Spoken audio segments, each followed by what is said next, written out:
What up, friends? Maybe I am a sphere. And today we're going to be covering Coldplay's newest album, Music of the Spheres. This is Coldplay's 9th project, coming after their 2019 album Everyday Life, which I honestly thought was a kind of return to form for the band. Their newest album sees them looking to the stars, exploring the concepts of what music could sound like from different planets and objects in the universe. Unfortunately, this return to form did not last for Coldplay, as Music of the Spheres sounds less like the wonder of space and more like the blandness of Earth. Higher Power is honestly not that bad of a first impression. It kind of has the electropop tendencies of Milo Xyloto, although taken in a bit more of an ambient way. The verses are a really good example of this, and I like how much presence the bass has on this track. It's also super punchy to balance out those spacey synths. The chorus is a sort of calm anthem that expresses serene joy as this person or lover that we are talking about here, Chris kind of treats them as his higher power because they just mean so much to him, and this is also expressed in the lyrics. The simple yet effective guitars on the chorus and in the outro as well kind of show how much harmony this track has from an instrumental standpoint, and no one piece is trying to outdo the other. Humankind is kind of a continuation of the last track, although way less subtle.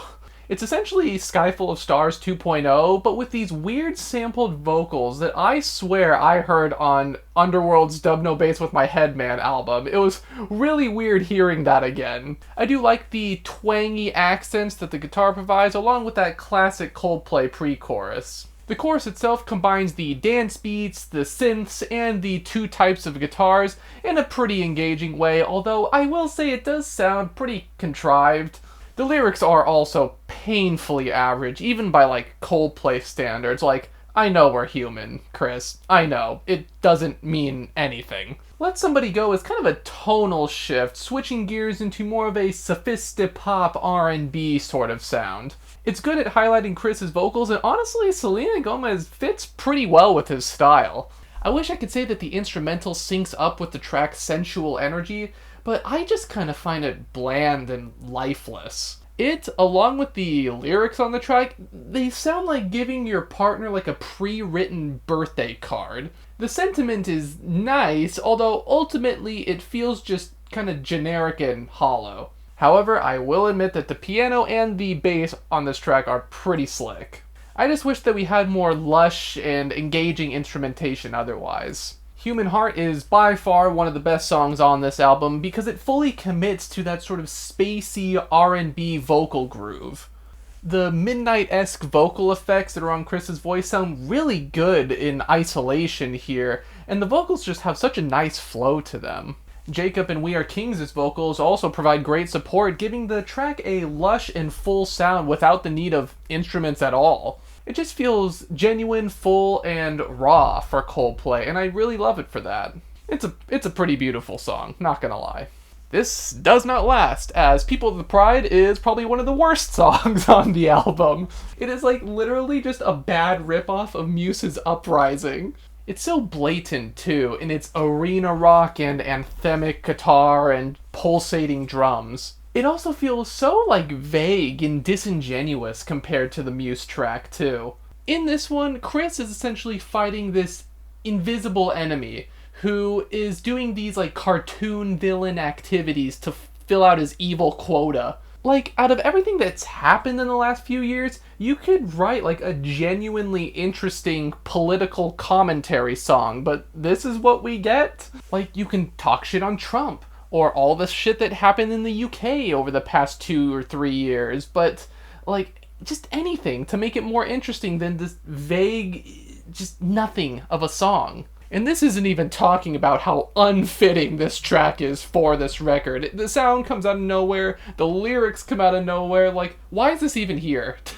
Really. I also hate Biutyful, especially because of that abysmal first third.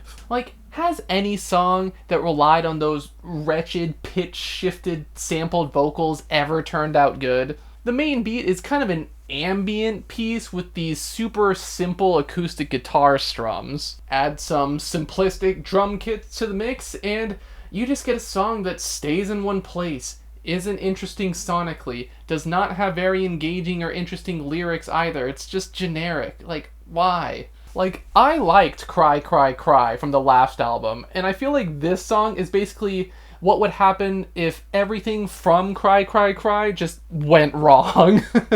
Now we have My Universe, and I'm kinda mixed on this one. The chorus is really catchy, and I do like the disco vibes in the guitar and the beats as well. BTS's vocalist matched surprisingly well with this track's general vibe and atmosphere, although I will say that the track is largely K-pop in nature thanks to its combination of a bunch of different genres. There's some elegant synths breezing around, some funky bass lines. It's not that bad. However, this combination of genres and sounds make the track feel kind of messy, especially when we get to that weird, like, EDM electro breakdown during the outro. The lyrics, again, are kind of generic, although they do fit the vibe, and they're endearing, at least. Now we get to Coloratura, the ending track, and honestly probably one of Coldplay's best songs in a while. It's sort of a Pink Floyd-styled epic, with heavy emphasis on the strings, piano segments, and these ambient moments that swell to great heights. Funnily enough, committing to the Muse inspiration, it's very similar to the suites found at the end of Muse's The Resistance. Chris's vocals are great on this track, and the lyrics are a bit more poetic in nature, making a bit more interesting to listen to. Mentions of Galileo, celestial bodies, like they hone in more on the album's general concept on this song than on any other track on the record, and I really love the gradual progression in the instrumental too. Honestly, this along with Human Heart is what the album should have been. Overall, there's not much to really hate here, but that's just because it's so inoffensive that there's not much going on here at all. It's all just bland pop and weird ambient interludes that fail to understand why ambient music can be good in the first place. The album's aesthetics and concept get muddied before it's even halfway over. There's little cohesion between the tracks, the interludes don't add anything of substance at all, and Chris's lyrics are more generic than they've ever been. There is some good here, though. If there are going to be more parts to this general concept, like the Volume 1 From Earth with Love subtitle implies, I hope they ditch the mainstream pop and electro instrumentation and focus more on that spacey R&B that songs like Human Heart and Coloratura were doing. Make them more engaging. If you want to do something simple, Human Heart. If you want to do something more complex, Coloratura. It's right there. I just wish they committed to it. This could also be a really good way to capture both their old and newer sounds with contemporary R&B and more old school lush instrumentation. All in all, I'm feeling a light 4 on this one. It's not the worst album I've ever heard. It just doesn't really do anything.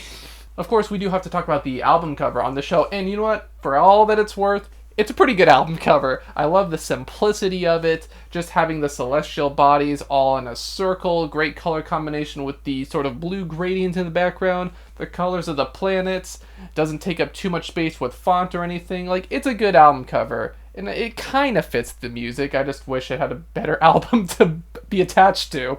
But of course, those were just my opinions on the record. What did you guys think? Did you actually think it was a pretty good record in Coldplay's discography, or were you hoping for something a lot more? Let me know. Be sure to like, comment, subscribe, ring the bell if you like to hear my mouth talk. And until the next one, farewell.